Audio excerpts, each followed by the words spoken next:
नमस्कार. आज आपण 55व्या श्लोकाचा अर्थ जाणून घेणार आहोत.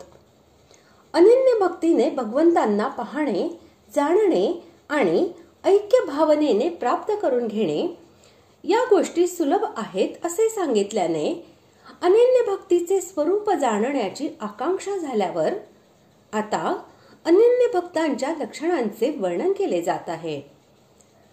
श्लोक 55. मत्कर्म कृन्मत् परमो मद्भक्त संगवर्जितः निर्वैरः सर्वभूतेषु यस्य मामेति पांडव. श्लोकाचा अर्थ: हे अर्जुना, जो पुरुष केवळ माझ्याच साठी सर्व कर्तव्य कर्मे करणारा, मलाच परम आश्रय मानणारा, माझा भक्त आसक्तीरहित असतो आणि सर्व प्राणी मात्राविषयी वैरभाव बाळगत नाही, तो अनन्य भक्त मलाच प्राप्त होतो.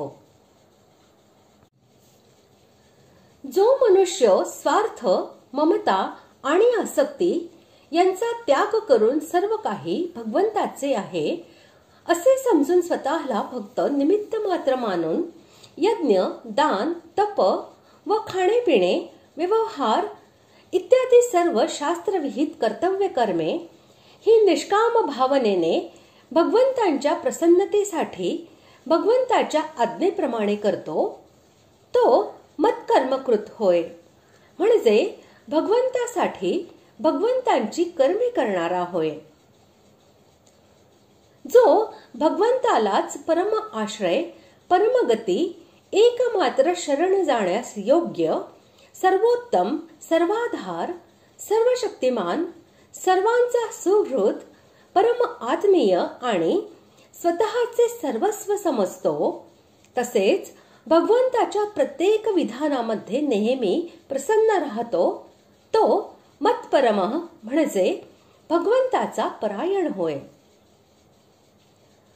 भगवंतांविषयी अनन्य प्रेमयुक्त झाल्यावर जो भगवंतामध्येच तन्मय होऊन नित्य निरंतर भगवंतांचे नाम, रूप, गुण, प्रभाव व लीला इत्यादींचे श्रवण, कीर्तन आणि मनन इत्यादी करीत असतो, त्याच्याशिवाय ज्याला क्षणभरही चैन पडत नाही आणि जो भगवंतांच्या दर्शनासाठी अत्यंत उत्कंठेने निरंतर लालसा बाळगतो, तो मद्भक्त म्हणजे भगवंतांचा भक्त होय.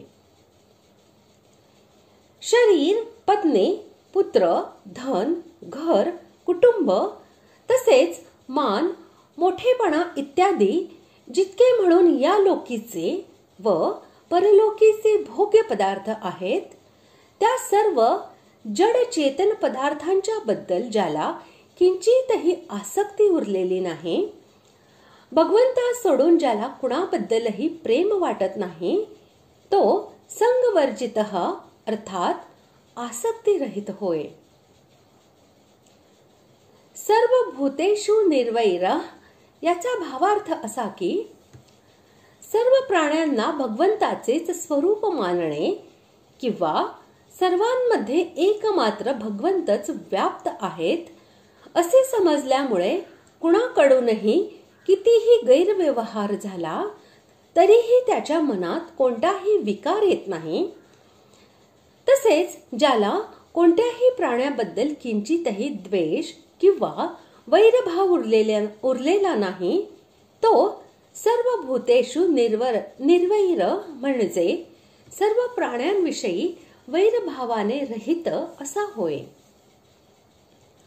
य व सह ही पदे वरील लक्षणे ज्यांच्यामध्ये आहेत अशा भगवंताच्या अनन्य भक्तांची वाचक आहेत आणि तो मला प्राप्त करून घेतो या म्हणण्याचे तात्पर्य म्हणजे 54व्या श्लोकाप्रमाणे सगुण भगवंतांचे प्रत्यक्ष दर्शन घेणे, त्याला चांगल्या प्रकारे तत्वतः जाणून घेणे व त्याच्यामध्ये प्रवेश करणे, वरील लक्षणाने युक्त असा जो भगवंतांचा अनन्य भक्त आहे, तो भगवंताला प्राप्त करून घेतो.